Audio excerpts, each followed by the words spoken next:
तमीज से बात करिए, मैं सीनियर हूं आपका। और अब संदीप भैया छोटे नौकर लग रहे। साल 1911। इस साल पहली बार भारत में एक ऐसी क्रिकेट टीम बनी थी जिसमें हिंदू और पारसी सभी खिलाड़ी थे। इस टीम को इंग्लैंड जाकर वहां की अलग अलग क्रिकेट टीम्स के खिलाफ मैच खेलने थे। टीम का कप्तान बनाया गया था पटियाला के नए नवेले राजा भूपेंद्र सिंह को। ये टीम लंदन पहुंची। वहां का मौसम और परिस्थितियां सब अलग थी। भारतीय टीम को वहां सामंजस्य बिठाने के लिए अच्छी रणनीति की जरूरत थी, लेकिन टीम के कप्तान हर दिन अपने 5 नौकरों और सचिव के मिस्त्री को लेकर सैर पर निकल जाते थे। मिस्त्री उस समय भारत के सबसे बढ़िया बल्लेबाज थे। राजा साहब घूमने में व्यस्त रहे, ऐसे में रणनीति कहाँ बनती। कप्तान का ध्यान था नहीं, तो टीम हिंदू और पारसियों के गुट में बंट गई और फिर इस टीम का बंटाधार हुआ। मैच हुए तो भारतीय बल्लेबाज अंग्रेजी गेंदबाजों के सामने ताश के पत्तों की तरह बिखरे। 14 मैच खेले गए। भारत से गई टीम केवल 2 जीत पाई, लेकिन इस भारतीय टीम में एक खिलाड़ी ऐसा था जिसका इस दौरान खूब डंका बजा। ये था एक गेंदबाज। जब ये गेंदबाजी करने आता तो इंग्लिश टीम इसका सामना नहीं कर पाती थी। कहर बरपाती गेंदें तीर जैसे निकलती, तीर भी ऐसे जो हवा में किधर मुड़ेंगे बल्लेबाज को समझ नहीं आता था। इस गेंदबाज ने उस पूरे दौर में अकेले 114 विकेट लिए, कहर बरपा कर रख दिया, लेकिन अकेला चना कैसे भाड़ फोड़ता, इसीलिए टीम हारी। उस समय पूरी ब्रिटिश क्रिकेट बिरादरी उसकी गेंदबाजी की मुरीद हुई। कौन था ये गेंदबाज? ये वो गेंदबाज था जिसे कभी उसकी टीम के सदस्य छूते तक नहीं थे। मैदान में उसके लिए एक अछूत पानी लेकर जाता था, कथित अछूत। चाय भी पूरी टीम से अलग बैठकर मिट्टी के बर्तन में पीनी पड़ती थी। इस गेंदबाज का नाम था पालवनकर बालू। नमस्कार, मेरा नाम है निखिल और आप देख रहे हैं ऐतिहासिक किस्सों कहानियों का हमारा रोजाना का कार्यक्रम तारीख में आज बात भारतीय गेंदबाज पालवनकर बालू की। कैसे ये दलित गेंदबाज 140 साल पहले क्रिकेट की दुनिया में ऐसा छाया कि उसे राजाओं और अमीर पारसियों को अपने साथ खिलाने को मजबूर होना पड़ा। एक ऐसा खिलाड़ी डॉक्टर भीमराव अंबेडकर जिसे अपना नायक मानने लगे। शुरुआत से शुरू करते हैं। इतिहासकारों की माने तो 1721 वो साल था जब पहली बार भारत की धरती पर किसी को क्रिकेट खेलते देखा गया। गुजरात का कैम्बे पत्तन इलाका, जिसे अब खंबात बुलाया जाता है, यही समुद्र के किनारे करीब 15 दिन कुछ ब्रिटिश नाविक रुके और उन्होंने अपना समय काटने के लिए यहाँ क्रिकेट मैचेस खेले थे। इसके बाद अंग्रेज ऑफिसर्स को कई बार कई जगह पर मैच खेलते देखा गया। इतिहासकार रामचंद्र गुहा अपनी book a corner of a foreign field में लिखते हैं कि इंग्लैंड से बाहर पहला क्रिकेट क्लब कोलकाता में बना 1792 में, तब कलकत्ता नाम था। इसी दौरान मद्रास में और 1825 में बंबई में बड़े क्रिकेट मैच होने शुरू हुए। अनजान देश के वातावरण से उबे अंग्रेज अफसरों को यह खेल एक सुकून देता। उन्हें घर से दूर क्रिकेट किसी महबूबा से कम नहीं लगता था। तब धीरे धीरे क्रिकेट चर्चित हुआ। भारतीयों में सबसे पहले क्रिकेट खेलने वाले बंबई के पारसी लोग थे। ज्यादातर पारसी बड़े बिजनेस में थे, अंग्रेजों के दोस्त थे, इस वजह से क्रिकेट उन तक पहले पहुंचा। सन 1848 में मुंबई के कुछ पारसी लड़कों ने ओरिएंटल क्रिकेट क्लब की नींव रखी। 2 साल बाद इस क्रिकेट क्लब का नाम पड़ा यंग ज़ोरास्ट्रियन क्लब। इसे टाटा और वाडिया बिजनेस ग्रुप से फंड मिलता था। ये आज भी चल रहा है, 170 साल बाद भी, और अच्छे से चल रहा है। इस एक क्लब के शुरू होने के बाद 1850 से 1860 के बीच लगभग 30 से ज्यादा क्रिकेट क्लब्स खुले। ये आपस में टूर्नामेंट खेलते, जीतने वालों को बड़ी इनामी रकम मिलती। पारसियों के टूर्नामेंट्स की चकाचौंध ने हिंदुओं का भी ध्यान क्रिकेट की तरफ आकर्षित शुरू किया, क्योंकि तब भारतीय एक आइडेंटिटी तो बनी नहीं थी, तो लोग ऐसे ही बटे हुए थे। रामचंद्र विष्णु नावलेकर क्रिकेट खेलने वाले पहले हिंदू व्यक्ति थे। 1861 में उन्होंने क्रिकेट खेलना शुरू किया। 5 साल बाद बंबई यूनियन क्रिकेट क्लब ने उनकी मदद की और उन्होंने और हिंदुओं को अपने साथ जोड़ा। 1877 में एल्फिंस्टन हाई स्कूल के मराठी छात्रों ने अपना हिंदू क्रिकेट बनाया। शुरुआत में इसमें काफ़ी कम लोग थे, लेकिन कुछ समय बाद जब गुजरात के कुछ व्यापारी इस क्लब से जुड़े तो उसे बढ़िया फंड मिलना शुरू हुआ और फिर ये भी एक अच्छा और प्रतिष्ठित क्रिकेट क्लब हो गया। क्रिकेट की हिस्ट्री पहले ऐसी थी, हिंदू पारसी।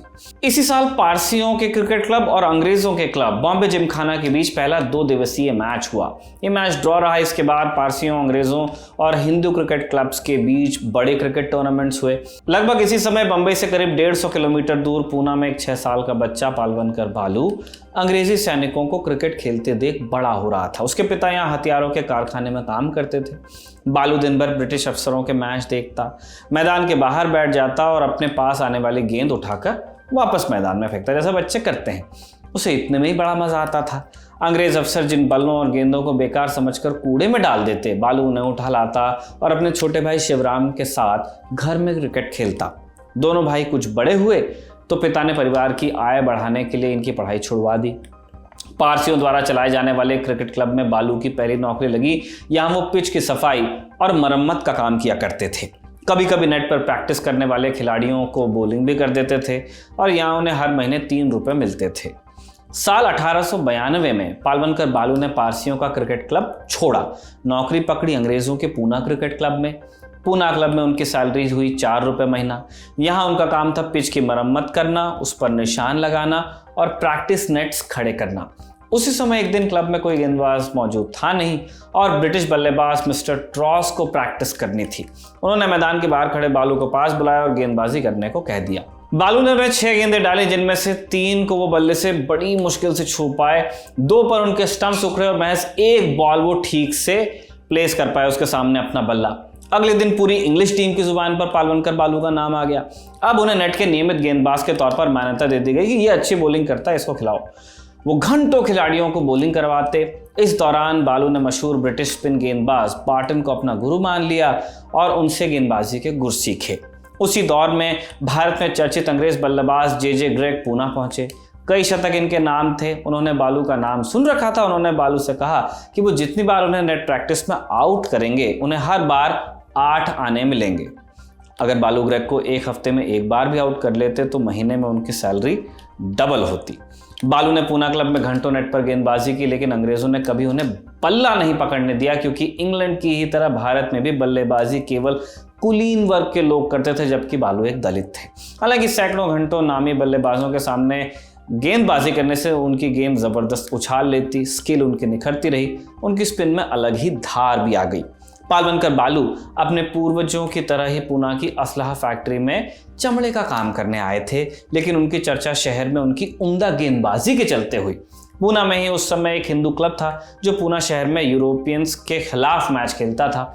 चर्चा इस क्लब तक भी पहुंची कि एक बंदा है बालू नाम का। इस क्लब को उस समय एक अच्छे गेंदबाज की जरूरत थी जो यूरोपियंस को आउट कर सके। नजर पालवनकर बालू पे ही पड़ी, लेकिन बालू तो एक दलित थे और टीम में थे ऊंची जाति के लोग, हिंदू क्लब के। अब ऐसे एक दलित के साथ ये लोग कैसे खेलते, ये इनके सामने सवाल आ गया। इस सवाल पर हिंदू क्रिकेट क्लब 2 गुटों में बटा। इतिहासकार रामचंद्र गुहा लिखते हैं, क्लब के कुछ तेलुगु सदस्य बालू को टीम में शामिल करने के पक्ष में थे, जबकि कुछ स्थानीय मराठी भाषी ब्राह्मण इसके सख्त खिलाफ थे। ऐसे में ब्रिटिश खेमे के जेसी ग्रेग इस लड़ाई में कूद गए।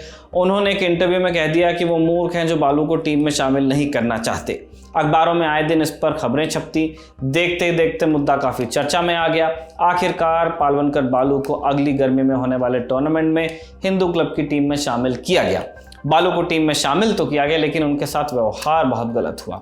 मैदान के सभी खिलाड़ी उसी गेंद को छूते जिसे बालू छूते, लेकिन मैदान के बाहर ऊंची जाति के खिलाड़ी उनके साथ छुआछूत के धार्मिक रिवाजों का पालन करते। टी ब्रेक के समय बालू को पवेलियन के बाहर मिट्टी के कुल्हड़ में चाय दी जाती, जबकि बाकी खिलाड़ी पवेलियन में बैठकर चीनी मिट्टी के कप में चाय का आनंद लेते। अगर ग्राउंड पर बालू को हाथ मुंह धोना होता तो एक अछूत नौकर केतली में पानी लेकर जाता और तब उनके हाथ मुंह धुलते थे। बालू लंच अलग थाली में अलग टेबल पर करते थे। भले बालू को इस तरह से पिछड़ा दिखाया जाता हो, लेकिन वो खेल में सबसे अव्वल और सबसे ऊंचे थे, आला थे। अंग्रेज उनकी गेंदबाजी से कांपते थे उस समय। एक बार उनकी टीम सतारा में अंग्रेजों के जिमखाना क्लब के खिलाफ मैच खेलने पहुंची। अंग्रेजों ने विशेष आदेश देकर एक ऐसी पिच बनवाई कि पालवनकर बालू को कोई हेल्प ना उससे मिले, लेकिन बालू ने जब बॉलिंग की तो अंग्रेज बल्लेबाजों की कमर टूट गई और केवल बालू की ही वजह से मैच हार गए। इस अछूत गेंदबाज ने मैच में 7 विकेट्स लिए। उन्हें सतारा में तब हाथी पर बैठाकर पूरे शहर में घुमाया गया था, सम्मान दिया गया। एक सम्मान समारोह हुआ जिसमें महान समाज सुधारक महादेव गोविंद रानाडे ने उन्हें माला पहनाई। रानाडे इस दौरान हिंदू क्लब के ब्राह्मण खिलाड़ियों को उन्होंने समझाया कि वो जब पालवनकर बालू के साथ खेल सकते हैं तो उन्हें उनके साथ खाना पीना भी चाहिए। ये रानाडे साहब कह रहे हैं। कुछ रोज बाद एक सार्वजनिक समारोह में बाल गंगाधर तिलक ने भी बालू का सम्मान किया। बालू की गेंदबाजी की अब तूती बोलने लगी। ब्रिटिश अखबारों में उन पर लेख लिखे जाने लगे और उनकी तुलना महान ब्रिटिश बॉलर्स से होने लगी। 1907 से 1911 तक खेले गए 5 मैचेस में उन्होंने 40 विकेट्स लिए और हर विकेट के लिए उन्होंने 10 से भी कम रन खर्च किए। इसी के बाद इंडिया से वो टीम बनाई गई जिसे तब इंग्लैंड भेजा गया था। 14 मैचेस इसने खेले जिसमें से 2 जीते और 2 ड्रॉ रहे। अल्स्टर और उत्तरी स्कॉटलैंड की 2 दर्जे की टीमों के खिलाफ भारतीय टीम ने 4 मैचेस जीते और 5 हारे। लेकिन इस दौरान अंग्रेजों को बालू की फिरकी खेलनी मुश्किल पड़ी।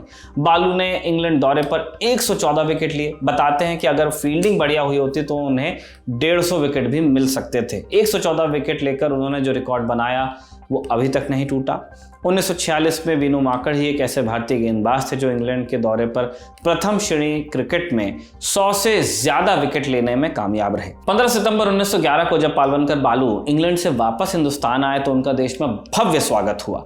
बॉम्बे में कई दिनों तक उनके लिए सम्मान समारोह आयोजित ही होते रहे। अब तक क्रिकेट के मैदान पर अपने असाधारण प्रदर्शन से बालू अनगिनत अछूतों के नायक और उनके लिए प्रेरणा स्रोत बन चुके थे और उनमें से एक 20 साल के भीमराव आम्बेडकर भी थे। बताते हैं कि इंग्लैंड से लौटने पर एक सम्मान समारोह में पालवनकर बालू को जो सम्मान पत्र दिया गया उसके लेखक आम्बेडकर ही थे। पालवनकर बालू की कहानी आज हम इतनी ही आपको सुना रहे हैं। इसे लिखा था हमारे साथी अभय ने और जतिन ने आपके लिए रिकॉर्ड किया था। आप देखते रहिए दी ललन टॉप।